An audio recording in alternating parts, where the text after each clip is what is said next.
ফোনে বাড়তির সাথে কথা বলতে থাকে রাজেশ ভাই আর বলে, রোশনাই আসলে ওকে নিয়ে আমি বেনারসে যাব। তুমি যেমন এখানে ব্যবসা করছিলে, শাড়ি বিজনেস করছিলে, সেরকমটাই করবে, তোমাকে দেখে যাতে কেউ সন্দেহ না করে।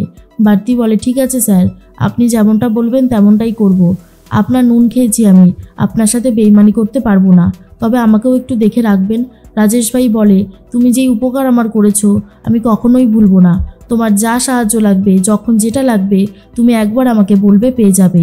আর হ্যাঁ, পুলিশ যদি তোমাকে জিজ্ঞাসা করে যে আমরা কোথায় গেছি, মুখ ফুটেও কিন্তু বলবে না, বুঝতে পেরেছো? বাড়তি তখন বলে, হ্যাঁ স্যার, খুব ভালো মতনই বুঝতে পেরেছি, আপনি একদম চিন্তা করবেন না, আপনি যেমন যেমন বলেছেন তেমন তেমনই হবে। আরণ্যক পুলিশকে ফোন করে। পুলিশ তখন বলে, বলো আরণ্যক। আরণ্যক তখন বলে, অফিসার, আপনি যেভাবে পারুন রোশনাইকে আমাদের বাড়িতে ফিরিয়ে দিন, ওর খুব বিপদ।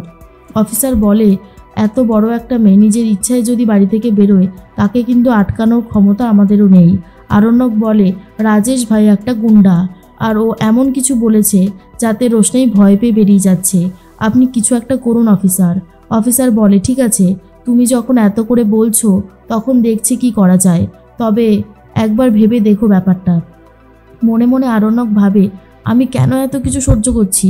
আমি যখন জানি রোশনাই নিজের ইচ্ছেতেই চলে যাচ্ছে, তাহলে কেন রোশনাইকে আটকাতে চাইছি? কিন্তু নিজের কাছে কোনো উত্তর নেই আরণ্যকের। আরণ্যক বুঝতে পারে না কেন সে ঝামেলায় জড়িয়ে পড়তে চাইছে। রোশনাই তার কে হয়? রোশনাইয়ের সাথে তো আলাদা কোনো সম্পর্ক নেই। রোশনাইকে সে কয়েকবার বাঁচিয়েছিল। আর এর মধ্যেই ছোট্টু তখন বলে, আরে রোশনাই, তোমাকে ফলো করতে করতে এই পর্যন্ত এসেছি ট্যাক্সি নিয়ে, তুমি যাবে না রাজেশ ভাইয়ের কাছে? রোশনাই তখন বলে, সেটা হয় না ছোট্টু, আমাকে যেতেই হবে, না হলে স্যারজির বিপদ হবে।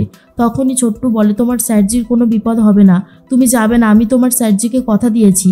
ছোট্টু তখন বারবার করে রোশনাইকে রিকোয়েস্ট করে, কিন্তু রোশনাই তখন বলে, আমার পক্ষে সম্ভব না।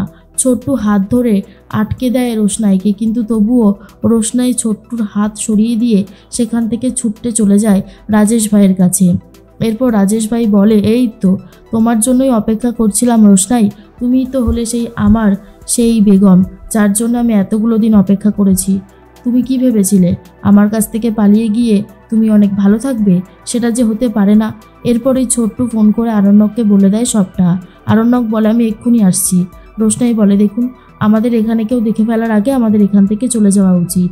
তখনই রাজেশ ভাই বলে, সে তো যাবই, আগে একটা হোটেলে যাই, তোমাকে একটু কাছে পাই। তার মধ্যেই চলে এসেছে অফিসার আর বলে, রাজেশ ভাইকে আপনি তো? এর মধ্যে আরণ্যকের গাড়ি থেমেছে।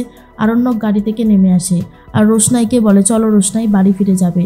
অফিসারকে অ্যারেস্ট করতে বলে রাজেশ ভাইকে। রাজেশ ভাই বলে, এই যে শহরের বাবু, কাজটা কিন্তু আপনি ঠিক করলেন না, এর শাস্তি আপনাকে পেতেই হবে, কথাটা ভালো করে মাথায় ঢুকিয়ে নিন।